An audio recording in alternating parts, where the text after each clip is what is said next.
इसके पिछले क्लास में हमने देखा था कि इलेक्ट्रिक पोटेंशियल क्या होता है। इलेक्ट्रिक पोटेंशियल हमने अलग अलग सोर्स के कारण निकाला था, रेड पॉइंट सोर्स के कारण निकाला था, KQ/R एक फार्मूला आया था हमारे पास में। और हमने पढ़ा था किसी भी क्लोज रिंग के अंदर में सेंटर पे यूनिफॉर्म नॉन यूनिफॉर्म के कारण हमने पोटेंशियल निकाला था इलेक्ट्रिक पोटेंशियल। इलेक्ट्रिक पोटेंशियल होता क्या है कि किसी इनफाइनाइट पॉइंट से यानी कि रेफरेंस पॉइंट से पर्टिकुलर पॉइंट तक किसी चार्ज पार्टिकल को कैरी करने में जितना अमाउंट ऑफ वर्क लगता है किसी एक्सटर्नल एजेंट के द्वारा, किसके अगेंस्ट में, इलेक्ट्रोस्टैटिक फोर्स के अगेंस्ट में, उसी को हम लोग क्या कहते हैं, इलेक्ट्रिक पोटेंशियल कहते हैं। जिसमें हमने बेसिकली V बराबर पढ़ा था हमने W एक्सटर्नल, क्या पढ़ा था, इनफाइनाइट से लेके P तक स्लोली क्यों कहा था हमने, क्योंकि काइनेटिक एनर्जी में कोई चेंज नहीं होगा, काइनेटिक इनिशियल काइनेटिक एनर्जी जितना होगा उतना ही फाइनल होगा, क्योंकि कांस्टेंट वेलोसिटी से मूव करती है चार्ज पार्टिकल। दैट्स व्हाई ये हो गया एक्सटर्नल, इंफिनिटी से लेके पॉइंट P तक डिवाइडेड बाय Q पढ़ा था हमने, यही था -W electrical divided by Q पढ़ा था ना।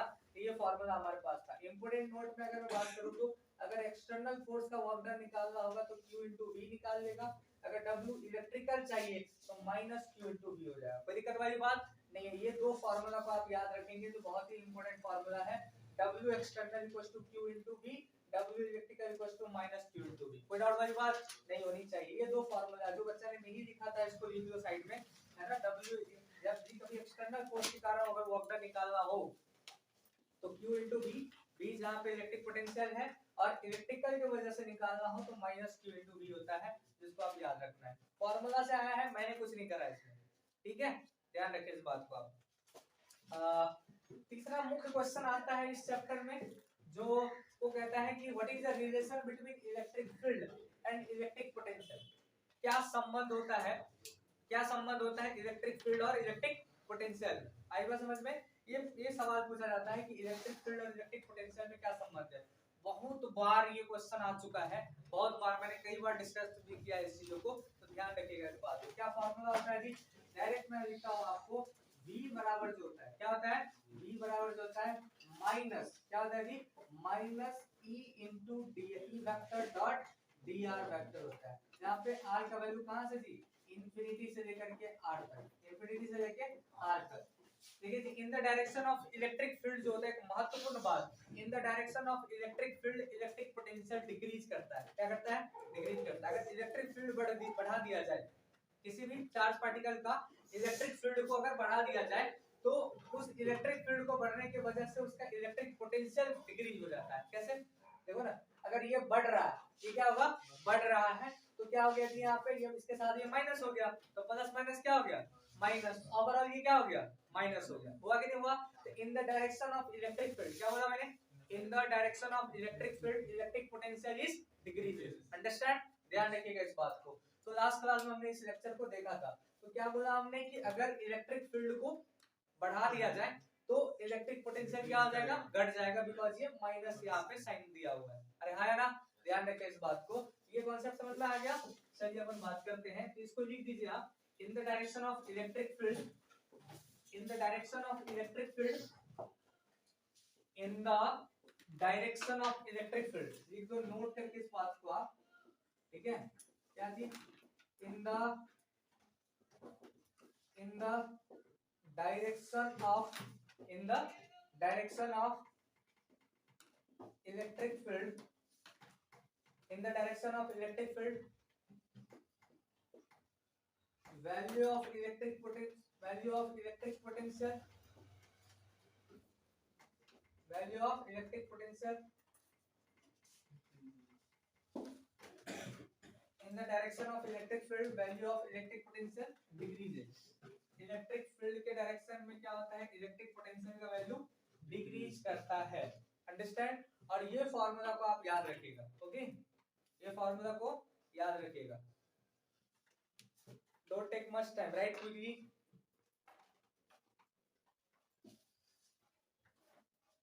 मिटाओ इसको। चलिए, तो जब भी कभी आपको रिलेशन पूछेगा कि बताओ रिलेशन क्या होता है इलेक्ट्रिक फील्ड और इलेक्ट्रिक पोटेंशियल में, तो ये फार्मूला आप याद कीजिएगा, V = -E vector dot dr vector, V = -E vector dot dr vector. Last lecture में मैंने ये फार्मूला भी प्रूव करके बताया था कैसे हुआ था, पॉइंट चार्ज का जब हमने डेरिवेशन करा था, तो ठीक है। इसको आप याद रखिएगा। बताऊं तो क्या बोला हमने कि इलेक्ट्रिक फील्ड के डायरेक्शन में इलेक्ट्रिक पोटेंशियल डिक्रीज करता है। कैसे करता है ये बात हमने आपको दिखा दिया, ठीक है। अच्छा देखिए, अगर मैं बात करूं तो इन यूनिफॉर्म इलेक्ट्रिक फील्ड, कहां पे जी, इन यूनिफॉर्म इलेक्ट्रिक फील्ड में, यूनिफॉर्म इलेक्ट्रिक फील्ड में अगर मैं बात करूं तो what in uniform electric field में, अगर ये इलेक्ट्रिक फील्ड यूनिफॉर्म है, हेलो देखो यहाँ पे इलेक्ट्रिक फील्ड यूनिफॉर्म है, यूनिफॉर्म है तो ये है आपका इधर एक पॉइंट है ए और एक पॉइंट क्या है जी, बी है। अरे है, एक पॉइंट है ए एक पॉइंट है बी, तो बीच का डिस्टेंस कितना है इसका, डी है, कितना है डी है।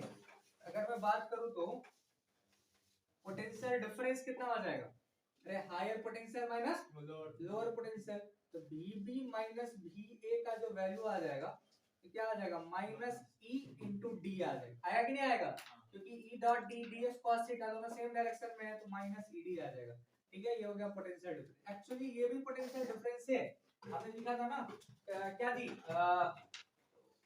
VB final point minus infinite point, infinite में पोटेंशियल का वैल्यू कितना होता है, जीरो, इसलिए VB ये भी पोटेंशियल डिफरेंस ही है, ठीक है। तो पोटेंशियल डिफरेंस का मतलब क्या होता है, दो पॉइंट के पोटेंशियल का डिफरेंस क्या कहलाता है, पोटेंशियल डिफरेंस, क्या कहलाता है, पोटेंशियल डिफरेंस कहलाता है। तो पोटेंशियल डिफरेंस मतलब is the difference of potential between the two terminal, दो टर्मिनल के बीच का पोटेंशियल डिफरेंस। तो ये फार्मूला हो गया आपका, कोई दिक्कत वाली बात नहीं होनी चाहिए, ठीक है। ये तो हो गया आपका ऐसे। अगर मान लो ये कुछ इस प्रकार का होता है यूनिफॉर्म इलेक्ट्रिक फील्ड में, कभी इस केस में ऐसा होगा, मैं डायरेक्ट शॉर्टकट में चीजें इसलिए बता रहा हूं क्योंकि क्रैश कोर्स है और हम ज्यादा डिटेल्स में नहीं जा सकते। ये ए पॉइंट है और ये कितना है, बी पॉइंट है, ये पूरा का पूरा डिस्टेंस कितना है अभी, डी है, अरे है ना। अगर मैं बात करूं यहाँ पे तो ये एंगल कितना हो गया जी, थीटा, अरे कितना हो गया, थीटा हो जाएगा। तो ये क्या हो जाएगा यहाँ से, बी बी माइनस बी ए बराबर कितना आ जाएगा, डी का ये वाला कंपोनेंट डी cos थीटा, कितना आ जाएगा, डी cos थीटा हो जाएगा। यहाँ पे क्या आ जाएगा, ये आ गया माइनस, ये हो गया डी cos थीटा। क्यों हुआ डी cos थीटा, क्योंकि इलेक्ट्रिक फील्ड का डायरेक्शन में लेना है ना, तो ये वाला कंपोनेंट कितना आ जाएगा, डी cos थीटा, कितना आ जाएगा, डी cos थीटा। ये डी sin थीटा इधर से क्यों नहीं होगा, क्योंकि आ जाएगा 90 डिग्री, यानी कि दो अगर परपेंडिकुलर वेक्टर का अगर डॉट प्रोडक्ट निकालते हैं तो वैल्यू कितना आता है, जीरो, कितना आता है, जीरो आता है, इसलिए आ गया VB minus VA equals to आ गया माइनस ED cos थीटा। कोई डाउट वाली बात, अरे बोलो यार, नहीं होना चाहिए, अंडरस्टैंड। साथ दो इसको जल्दी गाइस। नेक्स्ट क्वेश्चन है कि इलेक्ट्रिक डिराइव करो electric potential due to uniformly charge hollow sphere, uniformly charge hollow sphere, एक स्फीयर है जिस पे चार्ज कितना यूनिफॉर्म है, Q है टोटल, और कह रहा है कि 3 पॉइंट पे जब r का वैल्यू लेस देन r होगा तो कितना होगा, r का वैल्यू r पे कितना होगा और r का वैल्यू ग्रेटर देन r होगा तो कैसे निकालेंगे, आई बात समझ में। तो इस 3 पॉइंट पे अपने को क्या निकालना है, इलेक्ट्रिक पोटेंशियल निकालना है। क्या करेंगे गाइस, क्या करेंगे, देखिए थोड़ा ध्यान से। अगर मैं बात करूं तो अभी चार्ज कहां पे रखा हुआ है, सरफेस पे, और इलेक्ट्रिक पोटेंशियल क्या होता है जी, किसी एक पॉइंट से पर्टिकुलर पॉइंट तक, एक पॉइंट से पर्टिकुलर पॉइंट तक क्या लेके जाने में, एक पॉइंट से पर्टिकुलर पॉइंट तक लेके जाने में किसी चार्ज पार्टिकल को, किसी चार्ज पार्टिकल को जितना अमाउंट ऑफ वर्क करना पड़ता है उसी को कहते हैं, क्या कहते हैं उसको, इलेक्ट्रिक पोटेंशियल। तो हम क्या है केस नंबर 1 में अपन बात करते हैं, केस नंबर 1 में जब r का वैल्यू लेस देन r होगा तो, है ना जी, तो हम अभी चार्ज कहां पे है, सरफेस पे है, सरफेस से हमको कहां पे लेके जाना है, ए पॉइंट पे लेके जाना है चार्ज को। तब इनिशियल पॉइंट क्या हो गया हमारा, सरफेस, अरे बोल, इनिशियल क्या हो गया, सरफेस, और दूसरा पॉइंट कहां पे है, ए पॉइंट पे लेके जाना है, ए पॉइंट पे हमको निकालना है यहाँ पे, आई बात समझ में। तो क्या करेंगे अपन, थोड़ा ध्यान से सुनिएगा। तो एक काम करते हैं, चार्ज को कैरी करवाते हैं अपन इधर से, तो ये हो गया आपका भी ए माइनस वी सरफेस, भी ए माइनस वी सरफेस बराबर क्या हो जाएगा जी, क्या हो जाएगा यहाँ से, ये हो जाएगा, अभी फॉर्मूला पढ़े थे यहाँ से, क्या पढ़े थे, ई इनसाइड इनटू डी आर, पढ़े थे ना, ई इनसाइड इनटू डी आर, कहाँ पे जी, ये हो गया आपका आर से लेकर के स्मॉल आर तक, कोई दिक्कत वाली बात नहीं होनी चाहिए। अंदर में कितना होता है इलेक्ट्रिक फील्ड जी, जीरो, यानी कि बी ए पे निकालना है तो ये हो गया बी सरफेस बराबर कितना हो गया 0, यानी कि बी ए बराबर कितना हो गया बी सरफेस। कल पढ़े थे हमने बी सरफेस पे पोटेंशियल कितना होता है के क्यू बाई कैपिटल आर, कितना होता है के क्यू बाई कैपिटल आर, यानी कि ये फार्मूला आ गया आपका के क्यू बाई आर। कौन सा आर थी के क्यू बाई आर हो गया कैपिटल आर, मतलब कि अंदर में ये स्मॉल वाला डिस्टेंस पे डिपेंड नहीं करता है, नहीं करता है। आई बात समझ में, ध्यान रखिएगा इस बात को।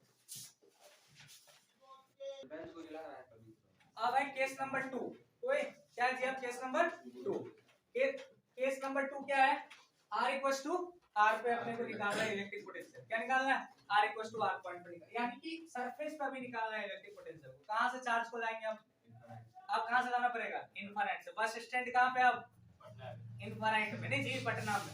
अब अपने को वहां से लेके आना है, अरे बोलो यार, तो अब यहां से चार्ज इनफाइनाइट से लेके आएंगे चार्ज को, तो क्या हो जाएगा बताओ, फाइनल पॉइंट क्या हो गया सरफेस, ये हो जाएगा बी सरफेस है माइनस हो जाएगा B infinite, infinite equal to क्या हो गया ई सरफेस, क्या हो गया ई सरफेस इनटू कितना हो गया डी आर। कहां से थी 0 से लेके 8 तक, 0 से लेके 8 तक यहां से, ठीक है, तो कितना हो गया 0 से लेके 8 तक, नहीं ठीक है, ये हो गया बी सरफेस माइनस ये हो गया 0, देखो ना इक्वल टू कितना हो गया ई अंदर में कितना होता है के क्यू बाई आर स्क्वायर, के क्यू बाई ये हो गया डी आर, नहीं हुआ क्या 0 से लेके 8 तक, क्या बोला जाए के क्यू बाई आर स्क्वायर आ जाएगा बाहर रहेगा ना, डी आर का इंटीग्रेशन ये हो गया इंटीग्रेशन डी आर 0 से लेके 8 तक, ये हो गया k q by r square into कितना हो गया ये हो गया डी आर का इंटीग्रेशन आर, यानी कि 0 से लेके 8 तक कितना हो गया k q by r square, ये कितना हो गया जी यहाँ पे ये हो गया कैपिटल आर माइनस 0, यानी कि ओवरऑल बोला जाए तो बी सरफेस आ गया जी, बी सरफेस बराबर के क्यू बाई आर स्क्वायर गुने आर से आर कैंसिल, क्या आया के क्यू बाई, क्या ये बात प्रूफ भी हो गया पिछला वाला केस में, अरे बोल ना, तो बी सरफेस ये 5 नंबर में आपको पूछेगा और लिख देना इस पे के क्यू बाई आर, फटाक से कोई दिक्कत वाली बात छाप दो उसको जल्दी से। हां केस नंबर 3 में अपने को निकालना है इलेक्ट्रिक पोटेंशियल सी पॉइंट पे, तो कहां से इनफाइनाइट से लेकर के आर डिस्टेंस पे आएंगे, कहां पे जी इनफाइनाइट से लेकर के आर डिस्टेंस पर आएंगे, यहाँ पे इनफाइनाइट से लेके आर डिस्टेंस पे आएंगे, तो अपने को निकालना पड़ेगा इलेक्ट्रिक पोटेंशियल, सेम फार्मूला है ना जी, तो ये हो गया c minus b infinite equals to minus e dr, यही होता है ना इलेक्ट्रिक पोटेंशियल, ठीक है, इनफाइनाइट से लेकर के आर तक, कहां से दी सॉरी इनफाइनाइट से लेकर के कहां तक दी आर तक लेके आना है, तो अपने को A B C minus 0 equal to क्या हो गया माइनस कहां से जी के क्यू बाई बोल क्या जी के क्यू बाई यहाँ पे हो गया k q by r square into कितना हो गया डी आर, ये हो गया इंफिनिटी से लेकर नहीं फार्मूला तो माइनस था ही ना उसमें, सब में तो माइनस था ही, लेकिन यहाँ पे क्या है cos 180 हम ठीक समझे हैं नहीं था सर, सब किसी में माइनस होना चाहिए तो उससे में ठीक है, ये हो गया माइनस के क्यू, ये हो गया hello d r by r square, d r by r square infinite से लेकर के कहां तक थी आर तक, ये हो गया minus k q d r by r square का इंटीग्रेशन कितना होता है जी माइनस 1 बाई आर, कितना होता है माइनस 1 बाई आर, ये हो गया इनफिनिटी से लेकर के आर तक, इनफिनिटी से लेकर के ये हो गया minus k q into minus 1 by upper limit, अरे है अब माइनस माइनस 1 बाई इनफिनिटी, ये कितना हो गया माइनस माइनस बदल, यानी कि हो गया के क्यू बाई आर, क्या हो गया जी के क्यू बाई आर, ये फॉर्मूला आ गया k q by r, okay can it out up to here, electric potential at a point पे अंदर में गाइस ये क्या है नेक्स्ट सवाल है कि इलेक्ट्रिक पोटेंशियल बताओ यूनिफॉर्मली चार्ज सॉलिड स्फीयर के कारण, पिछला वाला तो होल स्फीयर, अभी क्या है सॉलिड स्फीयर की वजह से निकालना है, तीनों सेम केसेस में। अब इसमें क्या है कि चार्ज पार्टिकल अंदर उसमें क्या था जी अंदर में चार्ज नहीं था तो इलेक्ट्रिक फील्ड 0 था, इलेक्ट्रिक फील्ड 0 था, लेकिन अभी इलेक्ट्रिक फील्ड 0 इलेक्ट्रिक फील्ड 0 नहीं है, अब इलेक्ट्रिक फील्ड अपने को पता करना पड़ेगा ए पॉइंट पे कितना इलेक्ट्रिक फील्ड है, तो हमने वहां पे पढ़ा था ना k q into r by capital r cube पढ़े थे ना जी, तो पता वो चीज पढ़े थे हमने वहां पे, इलेक्ट्रिक फील्ड यहाँ पे अंदर में जो होता है वो निकालना पड़ेगा अपने, तो इस बेसिस पे ज्यादातर अभी तो क्वेश्चन नहीं आया है, इसलिए हम यहाँ पे डायरेक्ट इसका फार्मूला दिखा देते हैं, बी ए बराबर क्या फार्मूला है के q into 3r square minus क्या है यहाँ पे small r square divided by 2 capital R cube, ठीक है, ये पहला पॉइंट है, के Q into 3r square minus small r square by 2 capital r cube. ठीक है, पहला नंबर केस में। दूसरा नंबर पॉइंट पे यानी कि बी पे सरफेस पे कितना आ जाएगा, वही k q by capital r, and तीसरा पॉइंट जो हो जाएगा बी एट सी पे वो आ जाएगा के क्यू बाय स्मॉल r। ध्यान रखिए सेंटर पे दोनों ही केस के लिए सेम हो जाएगा। ठीक है, सेंटर पे कितना फॉर्मूला आता है, के क्यू बाय कैपिटल r। कोई डाउट वाली बात नहीं होनी चाहिए, ये सारे फॉर्मूला को ऐड कर दीजिएगा, याद रखिएगा। ओके, तो